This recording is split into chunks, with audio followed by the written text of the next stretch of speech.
Today's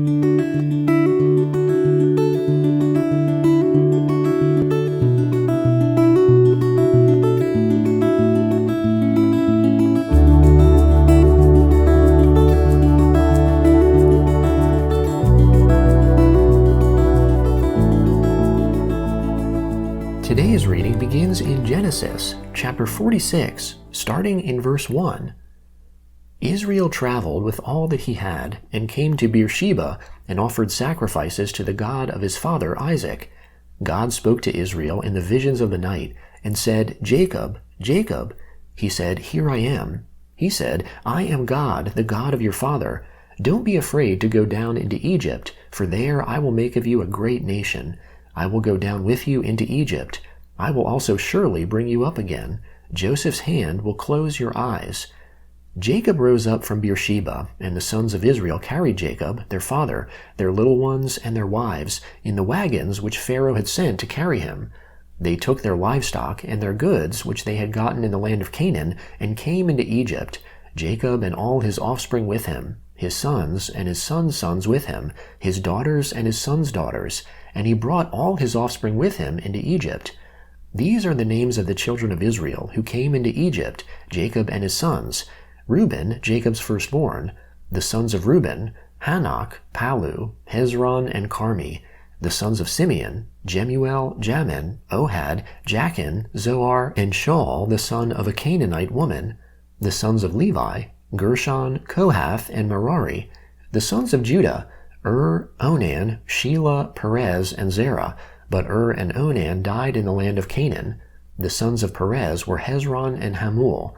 The sons of Issachar, Tola, Puvah, Iob, and Shimron.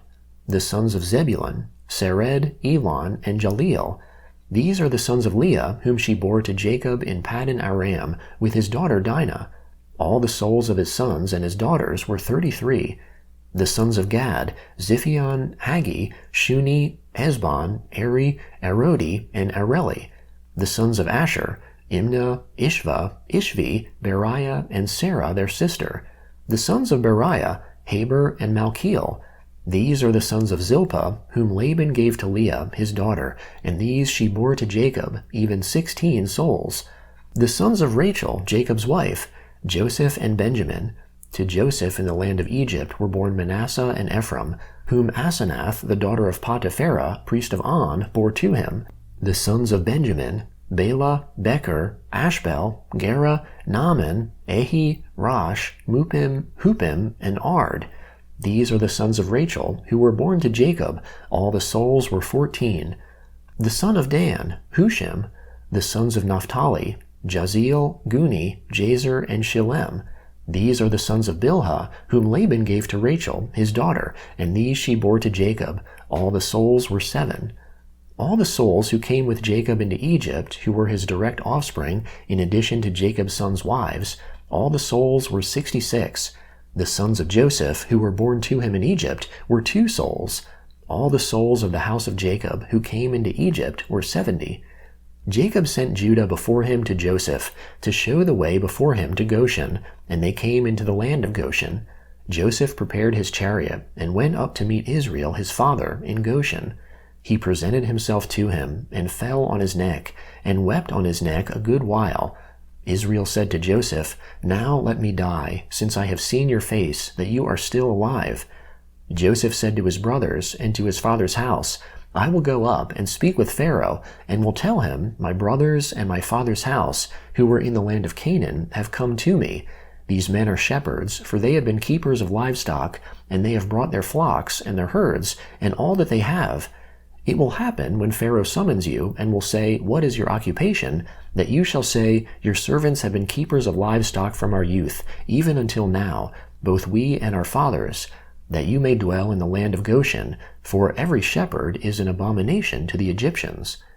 Then Joseph went in and told Pharaoh, and said, "My father and my brothers, with their flocks, their herds, and all that they own, have come out of the land of Canaan, and behold, they are in the land of Goshen." From amongst his brothers he took 5 men, and presented them to Pharaoh. Pharaoh said to his brothers, "What is your occupation?" They said to Pharaoh, "Your servants are shepherds, both we and our fathers."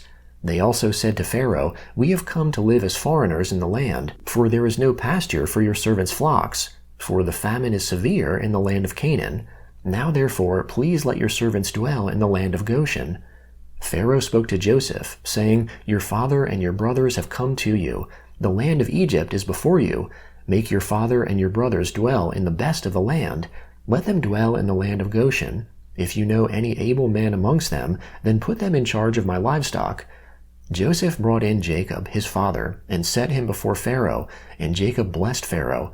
Pharaoh said to Jacob, "How old are you?" Jacob said to Pharaoh, "The years of my pilgrimage are 130 years. The days of the years of my life have been few and evil.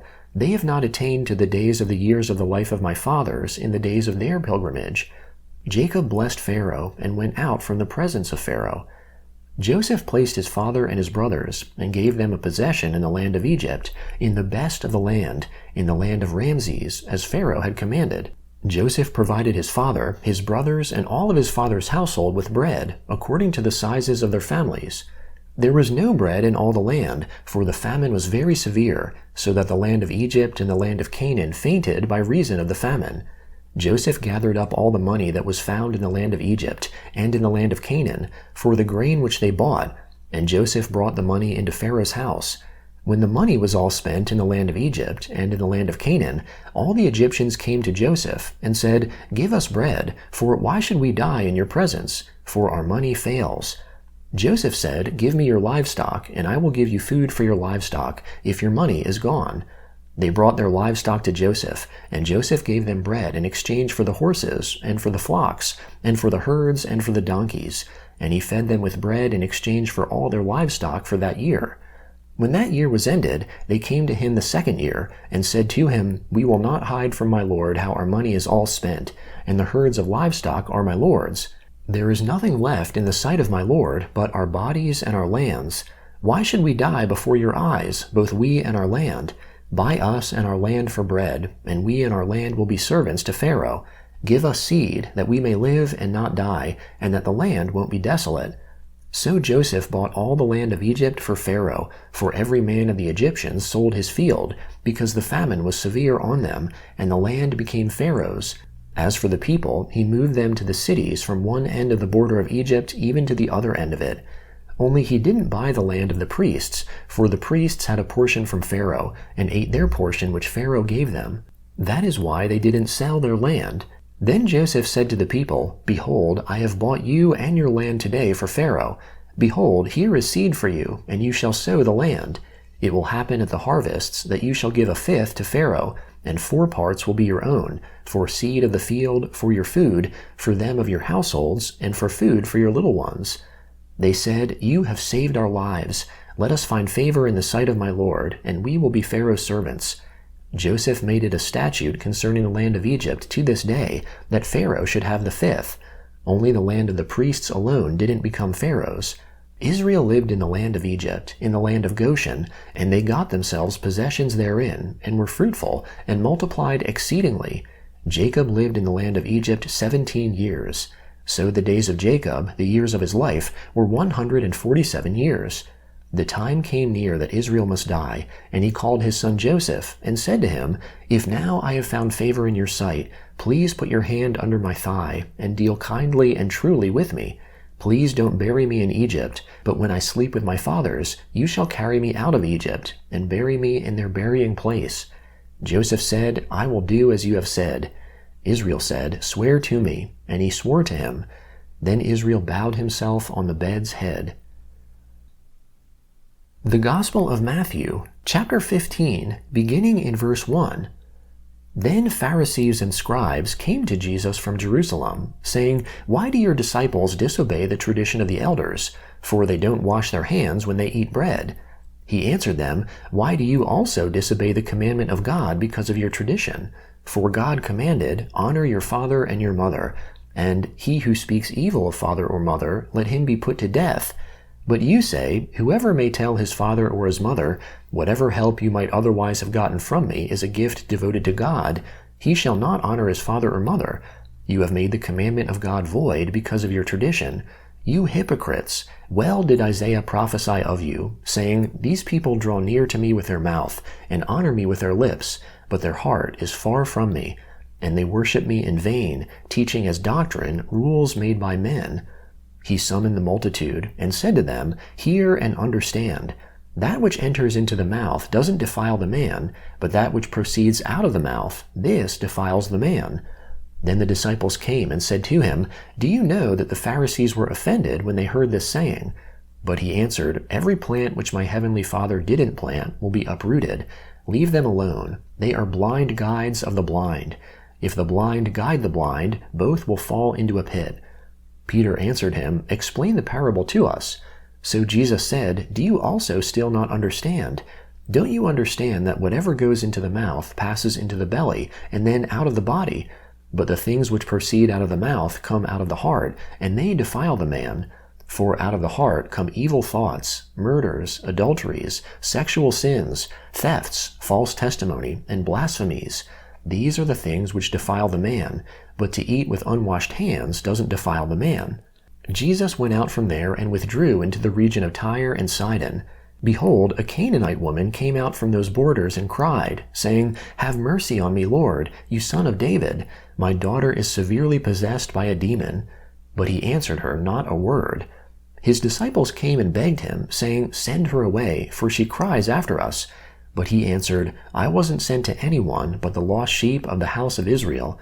But she came and worshipped him, saying, Lord, help me. But he answered, It is not appropriate to take the children's bread and throw it to the dogs. But she said, Yes, Lord, but even the dogs eat the crumbs which fall from their master's table.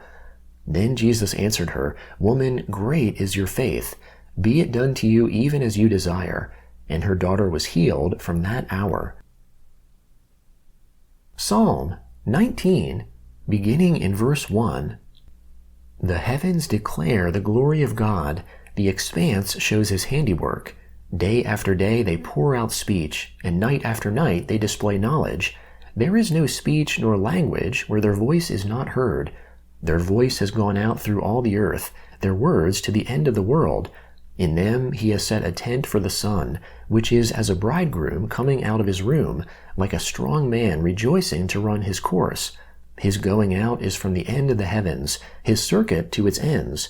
There is nothing hidden from its heat. The Lord's law is perfect, restoring the soul. The Lord's covenant is sure, making wise the simple. The Lord's precepts are right, rejoicing the heart. The Lord's commandment is pure, enlightening the eyes. The fear of the Lord is clean, enduring forever. The Lord's ordinances are true and righteous altogether. They are more to be desired than gold, yes, than much fine gold, sweeter also than honey, and the extract of the honeycomb. Moreover, your servant is warned by them. In keeping them there is great reward. Who can discern his errors? Forgive me from hidden errors. Keep back your servant also from presumptuous sins. Let them not have dominion over me. Then I will be upright. I will be blameless and innocent of great transgression. Let the words of my mouth and the meditation of my heart be acceptable in your sight, Lord, my rock and my redeemer. Proverbs chapter 4, beginning in verse 14. Don't enter into the path of the wicked. Don't walk in the way of evil men. Avoid it and don't pass by it. Turn from it and pass on. For they don't sleep unless they do evil. Their sleep is taken away unless they make someone fall. For they eat the bread of wickedness and drink the wine of violence. But the path of the righteous is like the dawning light that shines more and more until the perfect day. The way of the wicked is like darkness. They don't know what they stumble over.